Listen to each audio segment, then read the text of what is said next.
Well, as earlier I said, my name is Bobby Kimbrough. I'm a recovering criminal / gang member. I'm 42 years of age. I'm employed with the Prison Way, located downtown on 12th and Hope Street. Peer support specialist / Criminals and Gang Members Anonymous facilitator on Thursdays at 12 and 7 p.m. I was born and raised in Los Angeles, small section of Los Angeles, Watts, Jordan Downs housing projects, poverty-stricken community, real violent, drug infested, gang infested, mostly known. That section of Los Angeles is basically known for gangs and violence and stuff. I grew up in a single-parent household. My mother with 3 other siblings, my little brother and my 2 older sisters. No male role model in the house. And because of that, I made a lot of poor choices due to lack of proper guidance from a positive male role model, from a lack of proper guidance, I would say, yeah, just proper guidance.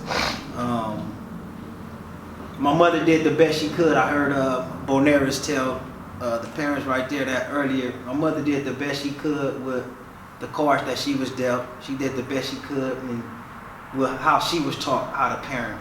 Unfortunately, I had my mind made up that I just wanted to do me. At the age of 13, I joined the gang. I dropped out of high school, and my life spiraled. My life spiraled out of control to the point where I felt there was no return. I joined the gang and I found love. I found the family inside my gang. I found everything that I felt I lacked in the home. I found love. I found that I was seen. I didn't feel invisible anymore. I felt heard, and I felt a part of something. I felt that I was powerful, and with that, it all went to my head. I became calloused. I took on the beliefs of a gang member. I took on the beliefs of a criminal. I was robbing people. I was hurting other people, and it was deeply rooted in my hurt. It was deeply rooted in my anger for not having my father there. My father was in and out of prison and strung out on drugs. My mother, she, as I look back, my mother, she only really knew how to raise girls, and she did good with my sisters. But with me, it was hard. It was hard because the streets kept calling me. The streets was calling me. I became somebody in the gang. I became powerful. I found what worked for me to keep my anger, my hurt, my childhood trauma suppressed. And in that, I hurt other people. I was in and out of jail. I was listening to the mother. What's your name? You mother? Emma. Emma? I was listening to Emma talk earlier, and I was just like, man, that was me. She was saying how her son was just in and out of prison. You know, just, it was cool. That was me. I didn't ever think I would get a life sentence. I never thought that poor little old Bobby would be sitting in prison for the rest of my life. And January 1st, 1998, I committed a heinous crime that hurts a lot of people, hurt my community, hurt me, and hurt my family.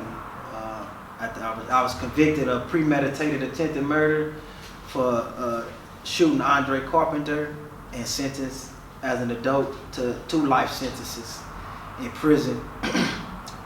When I got to prison, I lost hope. I felt broken. I felt like the system had did me wrong. I played the victim. I threw myself a pity party.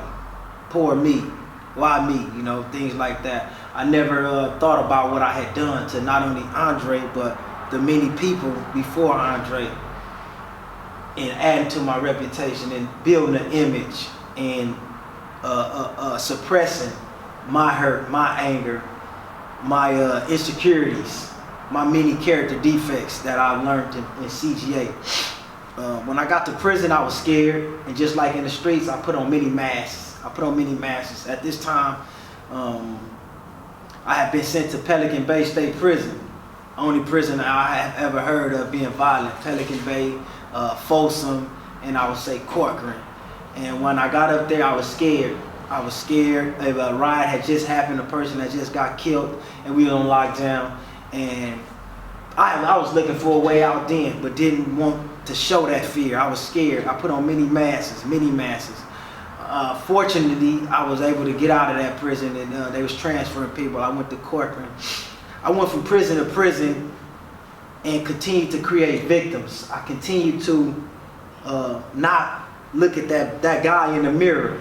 I continued to make excuses as to why I felt it was cool to indulge in violence, to be a part of a gang, to hurt other people, to introduce drugs and cell phones in the prison. This was my coping skill. I didn't want to face that life sentence. And with that, I took on a whole life in prison that I loved. I really did. It was comfortable. I was comfortable in that life as a coward, as a gang member. In 2015, I was forced to peel back those masks and look at this man in the mirror, this coward in the mirror. I had a awakening, a spiritual awakening. And with this spiritual awakening, I was broken. This is why I love CGA today, because I knew the steps before I knew the steps. I came to the reality that my lifestyle wasn't decent. I was sitting in a hole in some prison drawers in a suicide cell with a mattress on the floor. It didn't even have a bunk or nothing. And I was sitting down there with the night light wouldn't even come on. It was a bright light. And I figured, what am I doing, you know? I had assaulted an inmate and was facing another shoe turn. When I got out the hole, I wasn't me no more. I wasn't me no more. I wasn't that gang member. I began to see those like Renee Estrada, a lot of other inmates going to these self-help groups, CGA. I didn't know nothing about Criminals and Gang Members Anonymous. I thought this was just some bullshit put together in prison to get out of a cell. Only real meeting I ever really respected or thought was a real meeting was AANA. Over my last I was 8 years in prison, I did a lot of researching on myself. I did self-evaluation, man. I did the digging that I didn't want to dig. I faced that anger, that childhood. I went back to my childhood and tried to really understand where this was coming from. And with the help of Inside Lifers class, with the help of CGA, with the help of many more, anger management, victims awareness, one of the best courses I ever took was victims awareness, because that helped me tap into that soft side. That helped me really see the damage that I had did. CGA is my baby. Criminals and Gang Members Anonymous, I love it. I love it because it helped me to really understand how my beliefs was jacked up. It really helped me understand why I put a lot of bullshit on my body to hide Bobby. It helped me understand what influences really led me, encouraged me, and pushed me to continue to commit crimes. I understood what a defect was to my character. I understood how a human being like myself could pick up an automatic rifle, semi-automatic rifle, and really try to kill multiple people multiple times. I became a part of CGA, and in CGA, I learned so much. I learned so much on giving up my will, my destructive self-will that I had taken on for 34 years. I really learned how to look at those that have walked this path before me and salute them, not only salute them, but want what they had. I learned that, step one isn't a step that you just say, okay, and just keep going. I had to really be honest that I was a piece of shit, that I was a coward, that I had hurt people. When I got sentenced to 2 life sentences, the judge let you get up and say, just read your letter. I got up and said, I didn't do this. I got up and said, no evidence was on me. I got up and said everything from a victim standpoint, not from that man that I had just hurt, not from that man's family. The judge said, I'm about to sentence you. In my letter that I had wrote, I said, please don't take me away from my family. He said, I didn't take you away from your family, Bobby. You took yourself away from your family. He said, I'm about to sentence you to 2 life sentences. And within these 2 life sentences, hopefully you can find remorse. That was my first time ever hearing remorse. But I didn't know what remorse was. I was just sitting there looking back at my family like I'm never gonna see y'all again. But attending these groups in prison, I really seen what remorse was. Victims awareness taught me what remorse was. Victims awareness taught me the ripple effect of my crime. Why men isn't with they, why children isn't with their father anymore. Why mothers is crying, going to grave sites and stuff. It helped me really tap into my emotions, peel back that callousness. It helped me heal that Bobby. And with healing this Bobby, I began to forgive myself. I began to make amends. I began to really understand what I had did and why I should have been in prison and why I was sentenced to that life sentence. I began to really understand that it wasn't never cool for me to hurt no human being. And CGA really changed my life. CGA, from day one, when a piece of paper was put in my hands, I began to read manners, habits, beliefs, how distorted they were. I began to understand what the cycle of addiction is, how I can obsess on the thought, and how a character defect can help me get into emotion and hurt another person. And really understand, like, this cycle of addiction isn't no different from a person shooting heroin in their arm.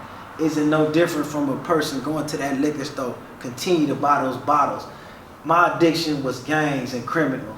And I really came to that with step one. And with that, I wanted help. I wanted to change. I wasn't proud of that. I really, with my mouth, admitted that my lifestyle wasn't decent nor manageable.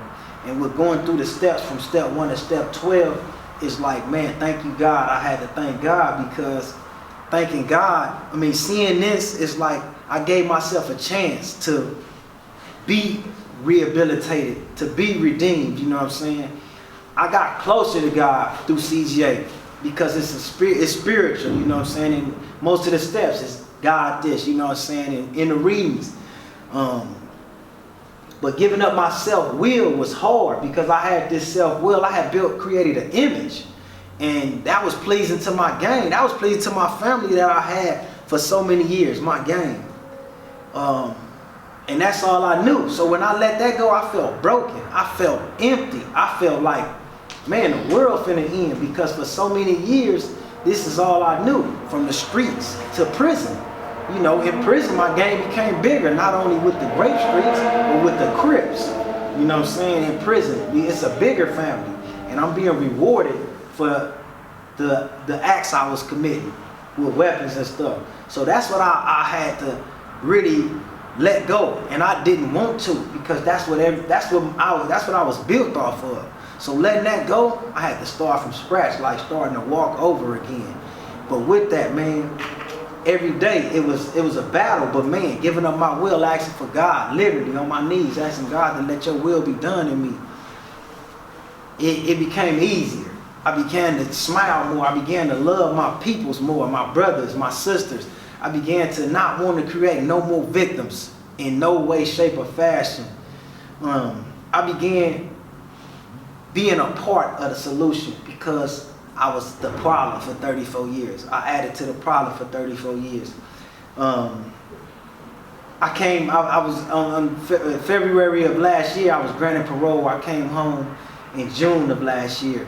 And I didn't want to let CGA go. I didn't want to let CGA go because them was my keys right there. That was my survival. Keeping that in the back of my head, those steps, and living my life as a decent and responsible citizen. Coming home, I wanted to do so much. I just wanted to get to the bag. I wanted to have money. I wanted to start working. But God had something else for me. I called my brother Ray Ray. Ray Ray called me, matter of fact, the second day home. And I was on my way. No, I called Ray Ray asking him about the transitional house I was going to. And he was like, come over here where I'm at the prison way. And I ain't know what the prison way had for me, man. But Ray Ray had told the 3 founders how good I was as a facilitator in prison, as a CGA facilitator. And that was my way into Prison Way. And that's how Prison Way is, that's how CGA is at Prison Way today, man, because Ray took a chance on me. Ray, Allen, Christian, and Cindy took a chance on me and wanted me to give CGA what I gave in prison. And with that, man, it's been history ever since. It's like CGA is in me every day. The prayer, I know it by heart. The steps, I know it by heart. Not only is it knowing by heart important, it's applying it. Because we can go over these steps every day, but if I'm not applying it, it's like, it's no good for me. You know, it helps me when I'm out in traffic, ready to road rage. It helps me when I'm in these shopping malls or whatever, you know what I'm saying?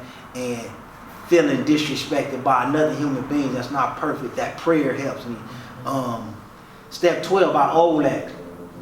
Step 12 is like, man, at the end of all the steps, now it's time to give back. Now it's time to be that example for that person still struggling. That's why I felt it was important for me to wait for that other bus to come, because not knowing like where they at in life, but just breathing on them, sharing my story, man. I'm no different from that person that's right now out there on the streets with that gun in his hand. It's just his mentality, the cycle of addiction. Late great Nipsey Hussle say that South Central state of mind and how you doing life. Mine was that Y state of mind. You know, different Inglewood, you know, different state of mind, you know what I'm saying, where you come from. And that's what had me doing life in prison. That state of mind got a lot of people dead today, you know what I'm saying, because of your state of mind. You know, you hear it and you see it. You hear it all the time, say, I'm gonna die for mine. Who says that?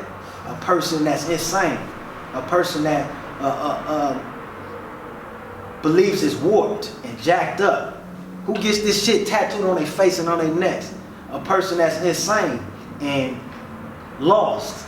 So I feel like, man, I'm no different from them. I owe that to the next person for the rest of my life. That person that's turned up. I don't get offended by it. I have compassion on them. I empathize with them because I was there. Some of us move faster than the others. Listening that the brother right here say his low today, well, you know, his low was going to see his son. And I think about my mother, my father, my sister coming to Los Padrinos Juvenile Hall for 2 years. I was fighting the juvenile fitness for 2 years and steady coming back every weekend. You're going to be all right, lifting me up. You know what I'm saying? I look at them and I see my parents. I see the hurt in Pop's eyes, man. We don't see that when we younger. It's all about us. It's all about that game. And he touched me when he said that. Like, why is that your low? You know, you out here free because that's his baby still. No matter how old he get, no matter how much wrong he do, that's still his son. So that touched me right there because I'm no different, man. And it's like, a lot of times parents hold that guilt on their shoulders as if they failed. They failed in life, man. But I'm here to tell y'all that y'all didn't fail, man. And you know, I tip my hat to y'all. I commend y'all for continuing to be there for your child. No matter how old they get. It can be stressful, you know, it can be hurting sometimes, man. And a lot of people don't have that. A lot of people don't have that parent that care. Some parents be like, oh, they in a safe place, in juvenile hall, in jail. Some of these jails ain't even safe. That LA County jail ain't. You know, but I commend you, man. I tip my hat and you know, y'all in my prayers always, man. Y'all in my prayers, man. But yeah, man, that's it, man. Today I live my life, man, with compassion, empathy. I try to live the spiritual principles each and every day because that helps me get by, man. It helps me know, like, man, you owe a debt to society. When I went before those commissioners, they seen me fit for society. I'm supposed to be still doing 25 years to life. My dating, man, way and never, man. But they seen me fit to come out here in society and be better than I was when I went to prison in 1998. So that's me, man. That's my story. I live my life as Bobby Love today, and I try to do something each and every day to make somebody smile, to make somebody laugh, man. And I do that every day with my coworkers, whether I'm dancing, whether I'm laughing, or just being sarcastic, man. So that's it, man. That's Bobby. in a nutshell.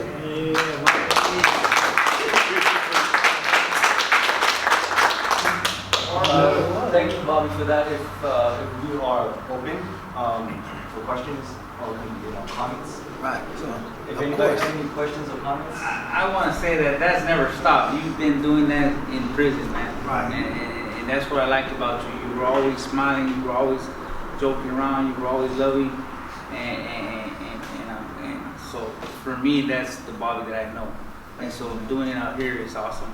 You know, it's even more.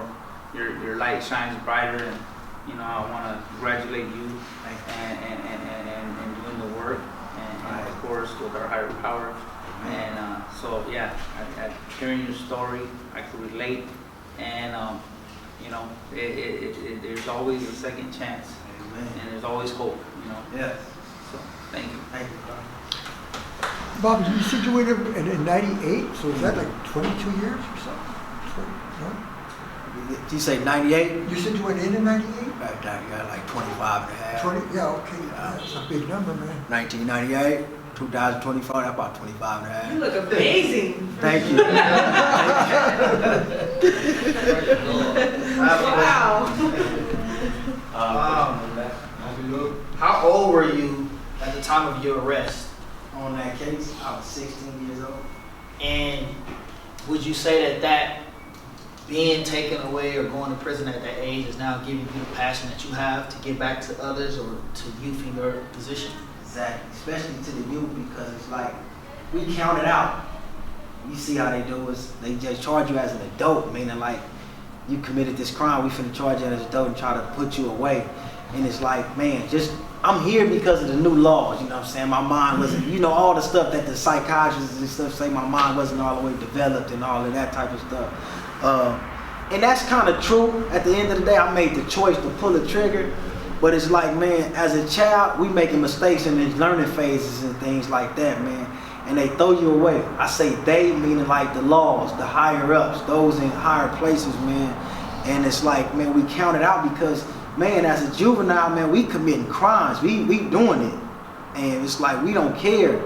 And they charging us as if we don't care. And they putting us away, hanging us up. Life without the possibility of parole, juveniles, things like that, man. So I got a lot of compassion for them, and that's why I want to do what I do, because as a juvenile, man, I felt like nobody understood me. I felt like nobody heard me. They wanted to send people to talk to me that was getting paid and stuff. I didn't have the genuine people talking to me, so I went in one ear and out the other. I didn't have a person just want to chill and just talk and just hear me vent. It's always preaching and stuff. That's what I don't do today. Thank you. Question. You feel like being in post-incarceration, now that you're out, is it just as important to work the steps as you did when you were inside? Yes. Working on the inside, it helped me. It got the ball rolling, but out here it's like even more. I feel like you're supposed to work them even more, because just like an addict, just like anybody, especially out here, you know what I'm saying, gang banging and criminality, you one choice away from relapsing for real and being back with the homies, being back running around with them guns and stuff, or back in that comfort zone. Out here is challenges, and back then in that life, the way I faced those challenges, my comfort zone was having a gun, being with a gang, you know what I'm saying, didn't want to work, going to go rob this and that person. So yes, hell yeah, consequential thinking, man.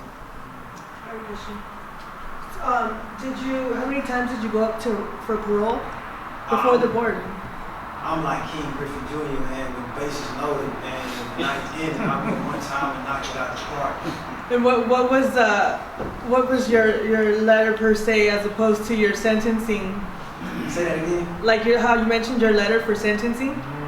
My letter? Your letter that you read? Oh. How was your parole board, hearing as opposed to that letter? Oh, man, I had did the work already. It was all about them. It was all about, I went there to just not only to get a board date, but to show who I was back then and who I am today, and why the compassion, the remorse, basically more remorse, something I should have did in 1998. Show remorse, had compassion, you know what I'm saying? The letter, yeah, my closing letter you're talking about, yeah. Yeah, that one was way like, and it wasn't like Ray Ray. See, Ray Ray, he spoke his from the heart, and they commended him for that. I had to like think about it and write it, you know what I'm saying, and read it to him, but it was way more better than when I was in the courtroom. Yeah. I got a question. So first of all, I just want to thank you for your powerful stories, man. It was like well spoken. You're a true testament, bro, to change. I know you personally, so I know that. I know that it's just behind the camera, you know what I mean? So, like, just like me, give it another chance, give another opportunity to live this life with being released from prison with a life sentence. How do you value your time today? Ooh, that's deep. That's a good question right here, man. How do I value my time? By what we do, by what we get paid to do, man. And it's like, it's priceless, man. You know what I'm saying? It's priceless. What we do at the prison way, man. Not just me, but like you on Mondays, you and Fred. Man, him right there, one of the hardest working guys at Prison Way, man. It's like, this is me. Not only continue to heal, but continue to show my gratitude, man. And like, man, I know this is a jacked up world. And to do this, it's like, man, if I can touch one person, man, that's all I try to do each and every day. Just try to touch one person, man, and be real with it. Man, so I hope I answered it to the best of my ability, but man, it's like, I value this a lot, man. It's the getting paid is a plus, but it's like, man, I wanted to come home and work construction or drive trucks and stuff. Doing this, it's like, man, look at God, man. Look at God. Look at God, yeah. Look at God. What the opportunities we get, going into CIM, you going into the juvenile, you and Fred going into the juvenile halls and stuff, man. We going to the Mira Vista projects, man. Just going over there with the fentanyl workshop, the parenting and stuff like that, man. It's like, it's priceless, man. And just hearing these parents, them was my mother, you know what I'm saying? That was my mother that I didn't really get to make things right with when I was younger. Now I live my life in honor of honoring mothers. I live my life in honor of Andre and his son, you know what I'm saying? Things like that, man. Genuinely though. I have one question. Oftentimes in CGA, we take a moment of silence for those who are still suffering from the addiction, right? Mm-hmm. So what would you say to your 16-year-old self in the height of the gang life? Or what would you say to a youth that's watching this video who wants to change, but they don't know what that looks like? Like, what would be your message to them? Ooh, another good one. So my message to that 16-year-old Bobby or those youth right there, man, is that first, man, don't waste your time. I wasted 34 years of my time, man. I asked him, what's your goals and how you gonna achieve those goals? What you wanna be and what you doing to achieve those goals? And not only ask him that, like, man, reach out to my resources. Try to help them reach those goals and things. Tell them that they loved. That's what I didn't get a lot of. Tell them that you are heard, man. You got a voice, man. Things like that, man. The smallest things count, man. Planting a seed, you know what I'm saying? Things like that.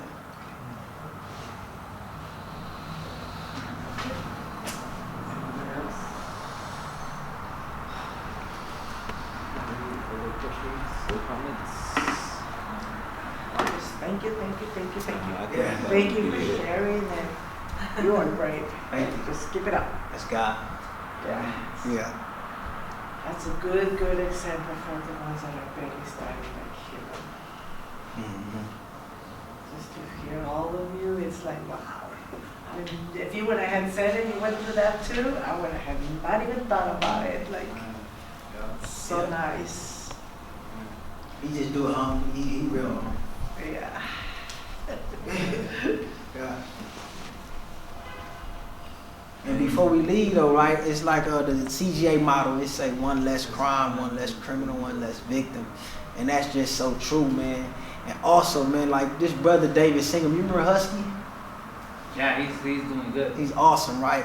And he just told me so much knowledge and wisdom, man, but something that he said that always stuck with me, Ray got it recorded in his phone, is like, I'm at the end of the tunnel.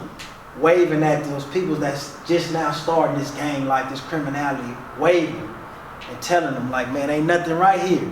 But you know what? Janice's Uh, apologies.